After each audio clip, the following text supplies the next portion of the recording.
Class 10th के सभी विद्यार्थी ध्यान दें। आज की इस वीडियो में त्रैमासिक परीक्षा का हिंदी का आपका जो पेपर है, वो आज इस वीडियो में हम कंप्लीट करेंगे। 28 अगस्त के दिन आपका हिंदी का पेपर है, तो फुल सॉल्यूशन के साथ आज का यह वीडियो आपका रहेगा। पूरे प्रश्नों के आंसर मैं आपको बताऊंगी इसी वीडियो में, तो पूरा वीडियो आपको लास्ट तक देखना है। यहाँ पे सही विकल्प ये सब कुछ मैंने पहले ही कंप्लीट करके रखा है, ताकि आपका समय बचे और कम समय में आप अच्छे से प्रश्नों को कंप्लीट कर सके। तो पहला प्रश्न सही विकल्प चुनकर लिखिए। पहला है, उद्धव ने गोपियों को क्या संदेश दिया? तो उन्होंने योग साधना का संदेश दिया। दूसरा है, छायावाद के प्रतिनिधि कवि हैं, तो जयशंकर प्रसाद हैं। तीसरा, संचारी भाव की संख्या है, तो संचारी भाव की संख्या 33 है। चौथा है, दो स्वरों के मेल में जो परिवर्तन होता है उसे कहते हैं, तो उसे स्वर संधि कहते हैं। पांचवा है, नेताजी का चश्मा पाठ की विधा है, तो यह कहानी पाठ की विधा है। अगला प्रश्न, दशानन में समास है, तो इसमें आपका बहुब्रीहि समास है। अगला प्रश्न आपका, रिक्त स्थानों में सही शब्द चुनकर लिखिए। तो पहला है, कवि के सरल स्वभाव के कारण डेडेस ने धोखा दिया। तो उनको उनके मित्रों ने धोखा दिया था। उनका जो स्वभाव था कैसा था? सरल था, और उनके मित्रों ने उन्हें धोखा दिया। दूसरा है, भोलेनाथ और उनके साथी डेडेस बिल के पानी उलझने लगे, तो इन्होंने किसके बिल के पानी उलझे थे? चूहों के। तीसरा है, प्रबंध काव्य के डेडेस भेद होते हैं, तो इसके 2 भेद होते हैं। तीसरा है, छंद डेडेस प्रकार के होते हैं, तो छंद 2 प्रकार के होते हैं। और अगला आपका प्रश्न है, सुर की भक्ति डेडेस भाव की है। सुर की जो भक्ति है वो कैसी है? दास भाव की है। छठा है, बाल गोविंद भगत डेडेस के ही गीतों को गाते और उन्हीं के आदर्शों पर चलते थे। तो ये कबीर के गीतों को गाते थे और उन्हीं के आदर्शों पर चलते थे। तीसरा प्रश्न, सही जोड़ी मिलाइए। पहली जोड़ी है रामचरितमानस, तो इसकी जोड़ी है तुलसीदास। दूसरा है सुर का पद, तो इसकी जोड़ी रहेगी सूरदास।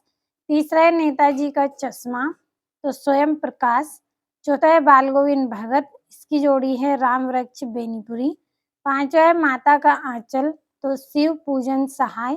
छठा है राम लक्ष्मण संवाद, इसकी जोड़ी रहेगी महाकाव्य है।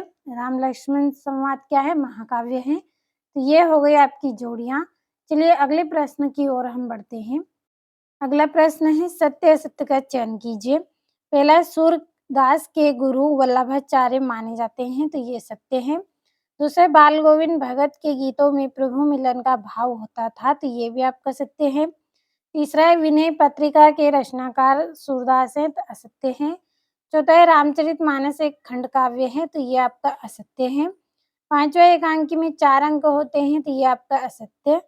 छठा है, जहाँ दोनों पद प्रधान हो वह द्विगु समास होता है, तो ये असत्य है। पांचवा प्रश्न, निम्नलिखित प्रश्नों के उत्तर एक शब्द या वाक्य में दीजिए।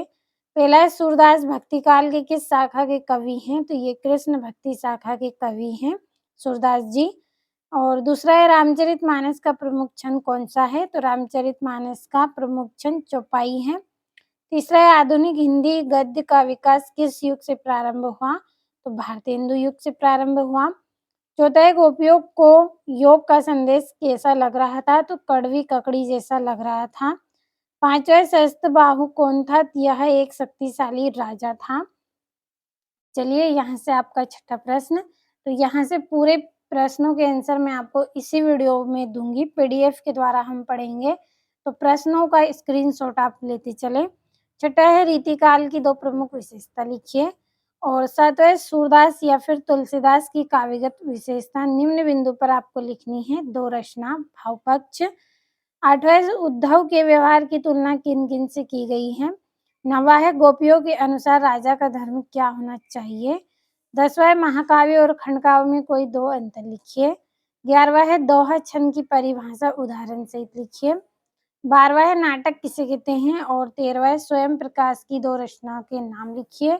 और 14वां है, नेताजी सुभाष चंद्र बोस की मूर्ति को देखकर लेखक के मन में कौन सी कमी खटकी? और 15वां है, बाल गोविंद भगत की चारित्रिक विशेषता बताइए। चलिए 16वां प्रश्न किस तरह का है समझ लेते हैं। 16वां है आपका मुहावरा और लोकोक्ति में अंतर बताना है आपको 2। 7वां है बच्चे माता-पिता के प्रति अपने प्रेम को कैसे अभिव्यक्त करें।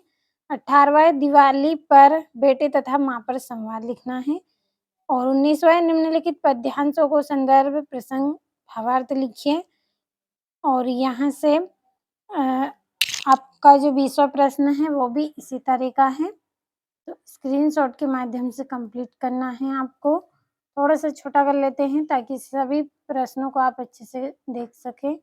यहाँ पे मैंने थोड़ा बड़ा कर दिया है ताकि आप सभी प्रश्नों को अच्छे से देख सकें और स्क्रीनशॉट भी ले सकें। और 21वां प्रश्न है जिसमें आपको गद्यांश दिया गया है, तो अच्छे से इसको आपको ध्यान से पढ़ना है, समझ लेना है और प्रश्नों का आंसर करना है और ये यहाँ से अथवा है। चलिए बढ़ते हैं अगले प्रश्न की ओर। यहाँ से 22वां प्रश्न लाउड स्पीकर बंद करने का निवेदन करते हुए जिला के जिलाधीश महोदय को आवेदन पत्र लिखिए। 23वें में निम्नलिखित में से किन्हीं एक विषय पर रूपरेखा सहित निबंध लिखना है।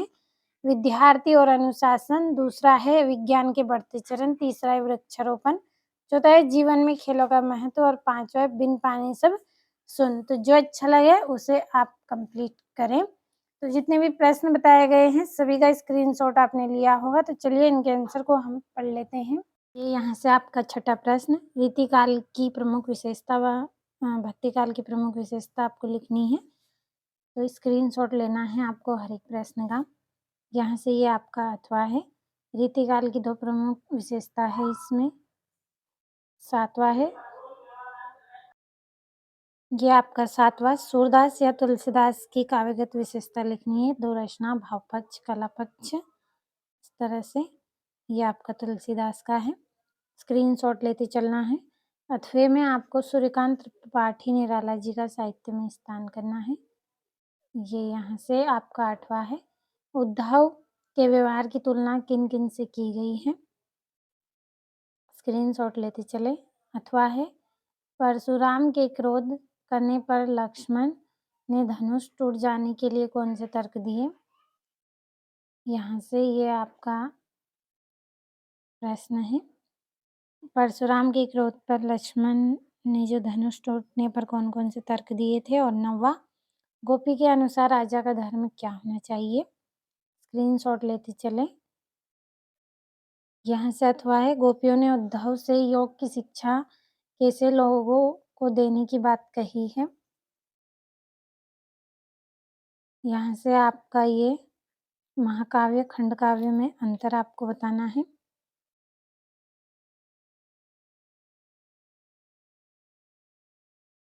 खंडकाव्य महाकाव्य में अंतर है। ये यहाँ से स्क्रीनशॉट लीजिए जल्दी से। अगले प्रश्न की ओर बढ़ते हैं। इसमें आपको आचार्य के अनुसार काव्य की परिभाषा बतानी है और 11वां प्रश्न है दोहा छंद की परिभाषा उदाहरण सहित लिखना है। जल्दी-जल्दी स्क्रीनशॉट लेना है। समय आपके पास बहुत ही कम है, तो कम समय में अच्छे से यदि आप प्रश्नों को कंप्लीट करना चाहते हैं तो जल्दी से करें, स्क्रीनशॉट लें। 12वां प्रश्न नाटक किसे कहते हैं? गद्य किसे कहते हैं? इसकी परिभाषा बतानी है। बढ़ते हैं अगले प्रश्न की ओर। तो ये 13वां स्वयं प्रकाश की 2 रचना के नाम लिखने हैं और रामवृक्ष बेनीपुरी की रचना लिखनी है और ये इनका यहाँ से भाषा शैली है। 14वां प्रश्न सुभाष चंद्र बोस की मूर्ति को देखकर लेखक के मन में कौन सी कमी खटकी? और भगत ने अपने बेटे की मृत्यु पर अपनी भावनाएं किस प्रकार व्यक्त की? 15वां है आपका बाल गोविंद भगत की चारित्रिक विशेषता बताइए। और अथवा है आपका नेताजी सेनानी ना होते हुए भी चश्मे वाले को लोग कैप्टन क्यों कहते थे? और ये यहाँ से मुहावरा और लोकोक्ति में अंतर।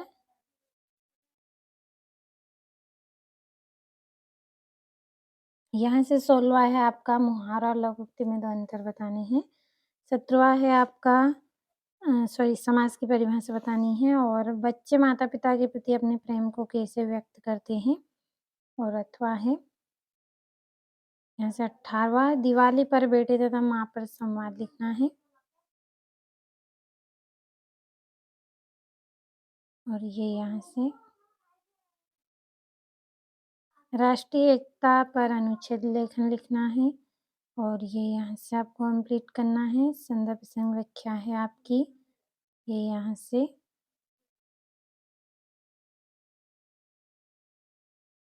बढ़ते हैं अगले प्रश्न की ओर। तो ये यहाँ से संदर्भ संरक्षा ये यहाँ से कंप्लीट करें और ये यहाँ से और यहाँ से आपको कंप्लीट करना है ये।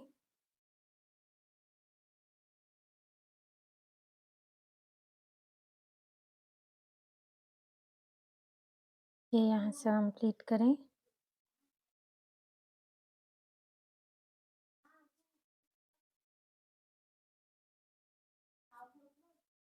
और ये अपने बड़े भाई के विवाह में सम्मिलित होने हेतु बधाई पत्र लिखना है। अपने मित्र को पत्र लिखना है आपको शादी में शामिल होने के लिए। और ये यहाँ से विद्यार्थी और अनुशासन